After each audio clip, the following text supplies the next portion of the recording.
ఖచ్చితంగా పిన్నెల్లి రామకృష్ణారెడ్డిని అంతమొందించటానికి తెలుగుదేశం పార్టీ తీవ్రంగా ప్రయత్నం చేస్తుంది. 2009 నుంచి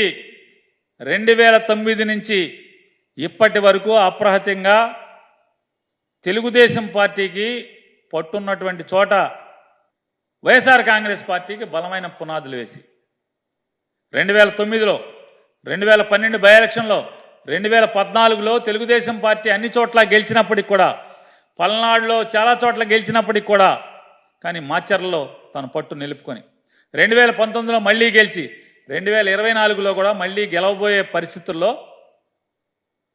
ఈ రకమైనటువంటి అంటే మనిషిని అంతమొందించాలని తెలుగుదేశం కుట్ర పనితే, ఆ కుట్రకి ఎవరెవరైతే సహకరిస్తున్నారో సహకరించేటువంటి ప్రతి పోలీసు కూడా అనుభవించాల్సిన పరిస్థితి వస్తుంది. ఏం మాట్లాడుతున్నాం? ధర్మంగా ఉండమని చెప్తున్నాం. మీ ఇష్టం. వైఎస్ఆర్ కాంగ్రెస్ పార్టీ తప్పు చేస్తే తాట తీ, తెలుగుదేశం పార్టీ తీస్తే తాట తీ. ఇద్దరిని ఒకే కంటితో చూడండి. ఎవరెవరైతే ఈ పల్నాడు ప్రాంతంలో లేదా అనంతపురం ప్రాంతంలో దుర్మార్గంగా పోలీసు వ్యవస్థని చెడ్డ పేరు తీసుకొచ్చేటువంటి, కాకి బట్టలకి నికార్సుగా కరుకుగా ఉండాల్సినటువంటి కాకికి చెడ్డ పేరు మచ్చలు తీసుకొచ్చేటువంటి అధికారులందరికీ కూడా గట్టిగా ఈ సమాజం మిమ్మల్ని నిలేసే రోజు తొందరలోనే ఉంది అని చెప్తూ, ఇంకా దారుణం ఏంటంటే ఈ పల్నాడు కానీ అనంతపురం కానీ మరీ ప్రత్యేకించి పల్నాడులో జరుగుతున్నది ఈ ఐజీ నాయకత్వంలో జరిగేటువంటి, పోలీస్ ఐజీ నాయకత్వంలో జరిగేటువంటి తొంతంతా కూడా ఎవరు నడిపిస్తున్నారా అంటే ఎన్నికల కమిషను చివరిలో వస్తుంది. ముందు ఎవడేస్తాడు? ఈనాడులో పేపర్లు వేస్తారు. కేసు ఉండదు, పాడు ఉండదు, గొడవ ఉండదు. గొడవ జరిగిపోయింది, ఆడున్నాడు ఈడున్నాడు ధ్వంసం చేశాడని చెప్పని వెంటనే అదే వార్తని ఏబిఎన్ ఆంధ్రజ్యోతిలో వేస్తారు. ఈ రెండింటిని ఎలక్షన్ కమిషన్ వెంటనే చర్యలు తీసుకున్నాడు. వెంటనే పోలీసులు తప్పుడు కేసులు కడతాం. ఈ తంతు మొత్తం కూడా ఈనాడు, ఏబిఎన్, ఎన్నికల కమిషన్ వ్యవస్థ, ఈ ఐజీలందరూ కూడా ఏ రకంగా దుర్మార్గాలు చేస్తున్నారు. పాలవాయి గేటుతో పాటు కారంపూడి మండలంలో, రెండు చింతల మండలంలో కూడా ఏ రకంగా రిగ్గింగ్ చేసుకుంటానికి అవకాశాలు ఇచ్చారు. ఏ రకంగా వీటికి సంబంధించి ఎలక్షన్ కమిషన్ ఆఫ్ ఇండియా కానీ, చీఫ్ ఎలక్టరల్ ఆఫీసర్ కానీ, డిస్ట్రిక్ట్ ఎలక్షన్ ఆఫీసర్ కానీ మెయిల్ ద్వారా పిన్నెల్లి రామకృష్ణారెడ్డి ఎన్నిసార్లు మెయిల్ చేసినప్పటికి కూడా, కంప్లైంట్ చేసినప్పటికి కూడా, ఎలక్షన్ జరుగునంతసేపు కూడా ఎన్నిసార్లు ఎమ్మెల్యే ఫోన్ చేసినా కూడా కనీసం ఎస్పీ ఎత్తడు, డిఎస్పీ ఎత్తడు, సిఐ నారాయణ స్వామి చౌదరి ఎత్తడు, ఎస్ఐ ఎత్తడు, ఎత్తినా స్పందించరు. అయ్యా ఇట్లా అక్కడ ధ్వంసం జరుగుతుంది, దుర్మార్గం జరుగుతుంది, పోలింగ్ బూత్ల దగ్గర గొడవలు చేస్తున్నారు, ఎవరిని రానివ్వకూడదంటే స్మూత్గా ఉండి అల్లర్లు లేని చోట ఒక్క గొడవ కూడా నమోదు కాడనటువంటి పోలింగ్ స్టేషన్ల దగ్గర ఇది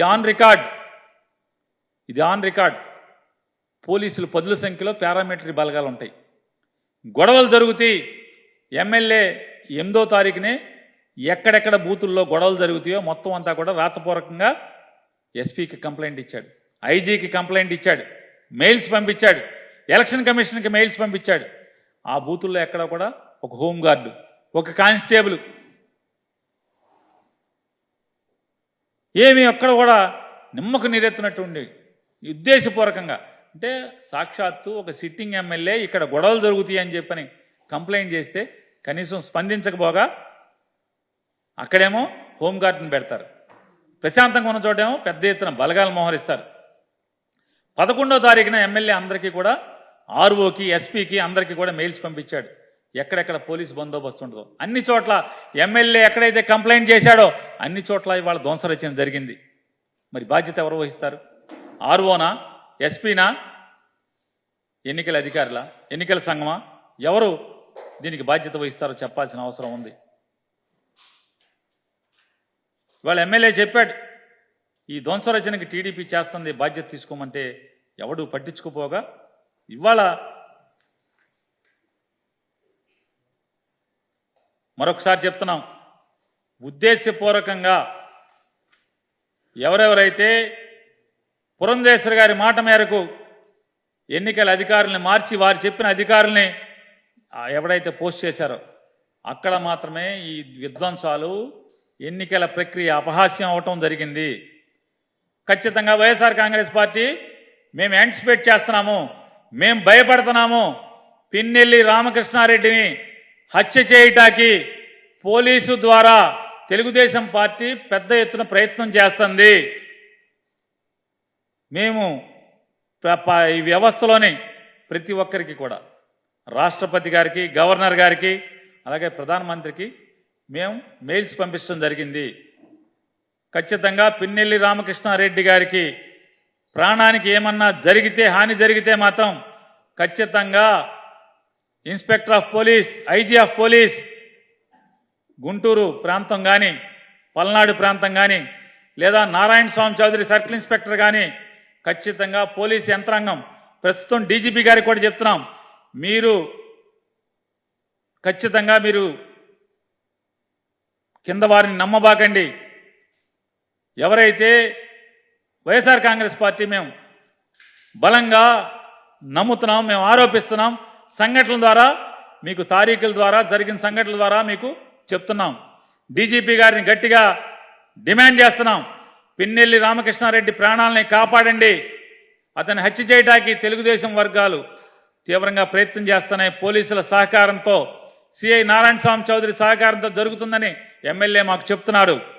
ఎమ్మెల్యే ఇప్పటికే ప్రెస్ మీట్ పెట్టి చెప్పాడు, మా అందరికీ ఫోన్లు చేసి చెప్తున్నాడు, నన్ను చంపేస్తారు, నన్ను బతకనెవరు, తెలుగుదేశం పార్టీ పోలీసు కుమ్మక్కై నన్ను హత్య చేయడానికి ప్రయత్నం చేస్తున్నారని చెప్పని, అలాగే లేదా తప్పుడు కేసులతో నన్ను ఈ ఎన్నికల కౌంటింగ్కి వెళ్లకుండా నన్ను ఓడించాలి దొంగ మార్గంలో అని చెప్పని, ఎన్నికల కౌంటింగ్ ప్రక్రియ సక్రమంగా జరగకుండా చూడటానికి నా మీద దొంగ కేసులు కడుతున్నారని చెప్పని పిన్నెల్లి రామకృష్ణారెడ్డి మా అందరికీ ఫోన్లు చేస్తున్నారు. సో ఇప్పుడు నా పాస్ట్ లో ఏం జరిగింది జరిగింది, ఇప్పుడు ఫ్యూచర్ లో ఏం జరగకూడదు, అది నాకు అసలు యాక్సెప్టబుల్ ఉండదు. ఎవరి తప్పు ఉంటే, ఎనీబడీస్ నెగ్లిజెన్స్ లైక్సిటీ ఉంటే నేను అసలు వదిలేదు. సో నా రిక్వెస్ట్ ఇది ఉంది అందరికీ కి ప్లీజ్ బిహేవ్ ప్రాపర్లీ. ఇది విక్టరీ ప్రొసెషన్, డాన్స్, ఆ రోజు తాగి గొడవ చేయడం అట్లా ఏం అలౌడ్ లేదు. అన్నెసెసరీ మీ మీద కేసెస్ ఉంటాయి, పెద్ద పెద్ద కేసెస్ అవుతాయి. Don't indulge in to all. అది ఇప్పుడు మనకి ఫోర్సెస్ బయట నుంచి కూడా ఇవ్వడం జరుగుతుంది. సో ఆ నంబర్ ఇప్పుడు పెరుగుతుంది. ఇప్పుడు మన బికాస్ పల్నాడు డిస్ట్రిక్ట్కి చాలా హై ప్రయారిటీ క్రిటికల్ డిస్ట్రిక్ట్ అనుకుంటున్నారు కాబట్టి ఇప్పుడు మనకి బయట నుంచి కూడా ఫోర్స్ చాలా వస్తుంది. సో ఆ నంబర్ నేను తర్వాతనే చెప్తాను. విలేజెస్, ఆ ట్రబల్సమ్ విలేజెస్లో కూడా పోలీస్ పోస్టింగ్ చేయడం జరుగుతుంది. అక్కడ మనం ఇప్పుడు అన్ని ఇంత రౌడీ షీట్స్ ఓపెన్ చేస్తున్నాము, వాళ్ళకి అందరికీ కౌన్సిలింగ్ కోసం పిలవడం జరుగుతుంది. మనం అక్కడ ట్రబుల్ మాంగర్స్ ఎవరు ఉన్నారు వాళ్ళకి కూడా బైండ్ ఓవర్ చేయడం జరుగుతుంది. వాళ్ళకి ఎక్కడ మనం తిరగను. అండ్ సో మనకి ఊర్లో కూడా చాలా మనకి పోలీస్ నిఘా అక్కడ కూడా ఉంటుంది. సో మనం చెక్ పోస్ట్ కూడా మొత్తం డిస్ట్రిక్ట్లో చాలా ప్లేసెస్లో అరౌండ్ 30 ప్లేసెస్లో చెక్ పోస్ట్ కూడా ఏర్పాటు చేయడం జరిగింది. ఎవరైనా బయట నుంచి ఎవరు వస్తే మనం అది కూడా యాక్సెప్టబుల్ కాదు. లాడ్జెస్లో వాళ్ళందరికీ నోటీస్ కూడా ఇవ్వడం జరిగింది. లాడ్జెస్లో ఎవరు బయట వాళ్ళు వస్తే మనం అది కూడా యాక్సెప్ట్ చేయము. ఎక్సెప్ట్ ఎవరు కౌంటింగ్ ఏజెంట్స్ వస్తున్నారు నైట్ స్టే చేయడానికి. అపార్ట్ ఫ్రమ్ దట్ ఎవరు అలౌడ్ లేదు. దాని తర్వాత ఏ ఫైర్ క్రాకర్స్ ఇవి అన్నీ యాక్సెప్టబుల్ లేదు. ఎవరు ఫైర్ క్రాకర్స్ కాల్చితే ఆ రోజు నేను ఐ విల్ ఫైండ్ అవుట్ ఏ షాప్ అమ్మింది అది. దాని తర్వాత ఆ షాప్ది లైసెన్స్ కూడా నేను క్లోజ్ చేపిస్తాను. అది ఎక్స్ప్లోజివ్ సబ్స్టెన్సెస్ యాక్ట్లో వాళ్ళ మీద కూడా కేసు కట్టిస్తాను.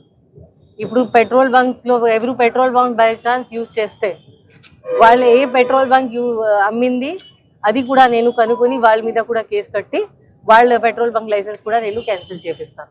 సో ఇప్పుడు నా పాస్ట్లో ఏం జరిగింది జరిగింది, ఇప్పుడు ఫ్యూచర్లో ఏం జరగకూడదు, అది నాకు అసలు యాక్సెప్టబుల్ ఉండదు.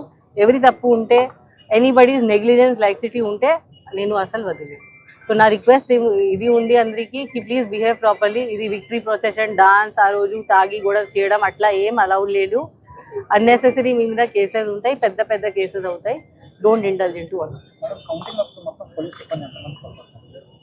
అది ఇప్పుడు మనకి ఫోర్సెస్ బయట నుంచి కూడా ఇవ్వడం జరుగుతుంది. సో ఆ నంబర్ ఇప్పుడు పెరుగుతుంది. ఇప్పుడు మన బికాజ్ పల్నాడు డిస్ట్రిక్ట్కి చాలా హై ప్రయారిటీ క్రిటికల్ డిస్ట్రిక్ట్ అనుకుంటున్నారు కాబట్టి ఇప్పుడు మనకి బయట నుంచి కూడా ఫోర్స్ చాలా వస్తుంది. సో ఆ నంబర్ నేను తర్వాతనే చెప్తాను. ఆల్ 1200 రౌడీ షీట్ కూడా ఓపెన్ చేయడం జరుగుతుంది. అప్పుడు మీకు ఎంత ఇబ్బంది ఉంటుంది, మీ ఫ్యామిలీ మెంబర్స్కి ఎంత ఇబ్బంది ఉంటుంది మీరు అనుకోవచ్చు. అండ్ నా రిక్వెస్ట్ ఉంది లీడర్స్, పొలిటికల్ లీడర్స్, ఇప్పుడు మన పల్నాడు డిస్ట్రిక్ట్ది పేరు ఇంత ఖరాబ్ అయింది, ఇప్పుడు ఇది మన చేతిలో ఉంది రెక్టిఫై చేయడానికి. అండ్ ఇట్లాంటి యాక్షన్స్ వల్ల చాలా మంది ఇన్నోసెంట్ యంగ్ పర్సన్స్ వాళ్ళకి they are youngsters, excitable persons ఇట్లాంటి యాక్టివిటీస్లో పార్టిసిపేట్ అయిన వల్ల చాలా వాళ్ళకి ఇప్పుడు సఫరింగ్ అవుతుంది. సో ఇట్లాంటి ఎక్కడ ఎంకరేజ్ చేయకూడదు ఇట్లాంటి యాక్టివిటీస్. ఇన్ఫ్యాక్ట్ మీ బాధ్యత ఉంది కి మీరు అందరికీ ఇట్లా కంట్రోల్ చేయాలి, వాళ్ళకి ఇట్లాంటి ఇష్యూస్ డిస్కరేజ్ చేయాలి. ఎనీథింగ్ చేయాలంటే అది లీగల్లీ చేయాలి. ఇట్లాంటి బయట వచ్చి గొడవ చేయడం అట్లా ఎవరు చేయకూడదు. అందరి family members, elders in the community elders ఉంటారు. అందరికీ నేను ఇది మీరు మీ యంగ్స్టర్స్ ఉంటారు, మీ ఊర్లో యంగ్ ఫెలోస్ ఉంటారు, వాళ్ళకి ఇది బుద్ధి ఇవ్వాలి so that they don't spoil their future. So అది నా హోప్ ఉంది. Apart from this rowdy sheet open చేసాము, దాని తర్వాత బైండ్ ఓవర్ కూడా చేయడం జరుగుతుంది. ఎవరు మనం ఎలక్షన్ ముందు బైండ్ ఓవర్ చేసాము, దానిలో అరౌండ్ 270% ఇట్లాని కూడా ఉన్నారు బైండ్ ఓవర్ చేసి బ్రీచ్ అయ్యారు.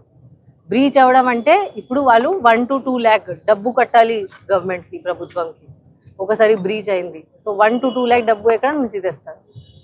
అది డబ్బు కట్టాలంటే చాలా కష్టం. సో అది కట్టకపోతే జైలుకి పోతారు. సో ఇట్లాంటి యాక్టివిటీస్లో మీరు ఖచ్చితంగా పార్టిసిపేట్ చేయకూడదు. ఇట్లాంటి రౌడీ షీట్స్ ఓపెన్ అయిన తర్వాత ఎవరు క్లోజ్ కూడా చేయరు. ఎందుకు? ఇవన్నీ ఎలక్షన్ కమిషన్ నోటీస్లో కూడా ఉంటుంది. ఎవరికి ధైర్యం ఉండదు తర్వాత ఇట్లాంటి షీట్స్ క్లోజ్ చేయడానికి. So better to not indulge in this. And first నుంచి ఎప్పుడు 144 ఉంటుంది, అందరూ ఖచ్చితంగా ప్రాపర్గా అమలు చేసుకోవాలి. Anybody wants to buy some things, ఇప్పుడు టైం ఉంది, 2 days ఉంది, ఇప్పుడు ఓన్లీ పెట్టండి మీ హౌస్లో సో దట్ మీకు ఇబ్బంది లేకుండా మీరు ఆ 3 days 2 to 5 ఆ డేస్లో మీకు ఇబ్బంది లేకుండా మీరు చేస్తారు. మనం టౌన్లో ఎక్కడైనా any type of gathering allow చేయము. మనం ఇది విక్టరీ ప్రొసెషన్స్, కేక్ కటింగ్ అట్లాంటి ఏం అలౌ చేయకూడదు. అట్లా ఉంటే మనం కేసు కడతాము. సింపుల్. వచ్చి మన పోలీస్ వాళ్ళ మీద యాక్షన్ తీసుకుంటుంది, కేసు కడతాము. ఇక్కడ ఏం సేవ్ చేయడానికి ఉండదు. నేను అసలు ఏం ఒప్పుకోను. So better not to get in to problem with me. మీరు ఇది రిక్వెస్ట్ అనుకోవచ్చు ఆర్ వార్నింగ్ అనుకోవచ్చు, అది మీ ఇష్టం. బట్ ఇక్కడ నా తరఫు నుంచి ఏం ఎక్స్క్యూజ్ ఎవరికి ఉండదు. నా గోల్ ఉంది లా అండ్ ఆర్డర్ మెయింటైన్ చేయడం.